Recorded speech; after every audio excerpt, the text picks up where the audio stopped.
पश्चिम आशियामध्ये युद्धज्वर कमी होण्याची चिन्ह। इराण आणि इस्रायल अमेरिका युद्धाला तात्पुरता विराम। इराणवरील हल्ले 2 आठवडे थांबवण्याचा ट्रम्प यांचा निर्णय।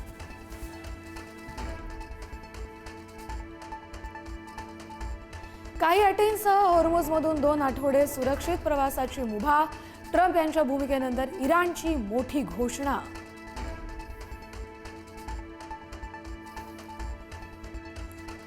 चौदा दिवसांच्या युद्धविरामासाठी इराणचे 10 प्रस्ताव। अमेरिकन सैन्य माघारी घेण्यासह लेबनॉनवरील हल्ले थांबवण्याची अट।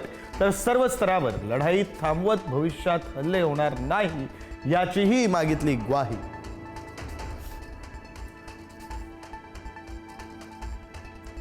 इराणचे परराष्ट्र मंत्री अब्बास अराक्ची यांची पत्रकार परिषद। संध्याकाळी 5:30 वाजता साधणार संवाद। युद्धविरामानंतर इराणमध्ये जल्लोषाचं वातावरण।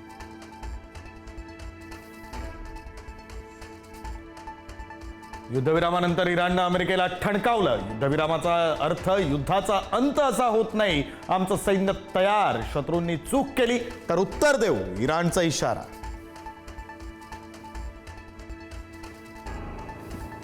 चीनच्या मध्यस्थीनंतर इराण शस्त्रसंधीला तयार। अमेरिकेच्या माध्यमांची मोठी माहिती। तर अमेरिकेचे उपाध्यक्ष व्हॅन्स इस्लामाबादला जाण्याची शक्यता।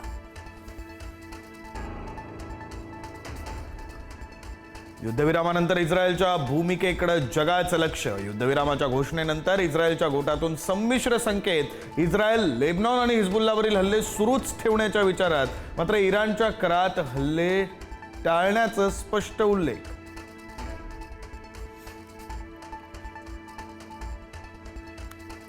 युद्धविरामाच्या घोषणेनंतर कच्च्या तेलाच्या किमती घसरल्या। 3 आठवड्यात पहिल्यांदा कच्चं तेल $100 प्रति बॅरलच्या खाली।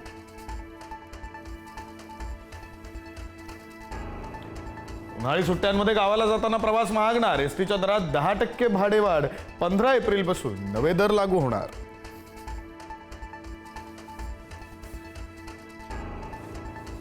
यंदा मान्सूनच्या सरासरी पर्जन्यात 6% घट। अल निनोच्या परिणामानं मान्सूनच्या ढगनिर्मितीमध्ये अडथळा। स्कायमेटनं वर्तवली शक्यता।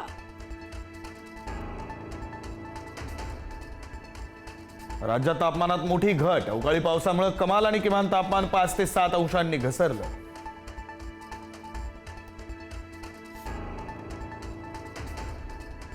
इंदापुरात भैरवनाथांची यात्रा उत्साहात संपन्न।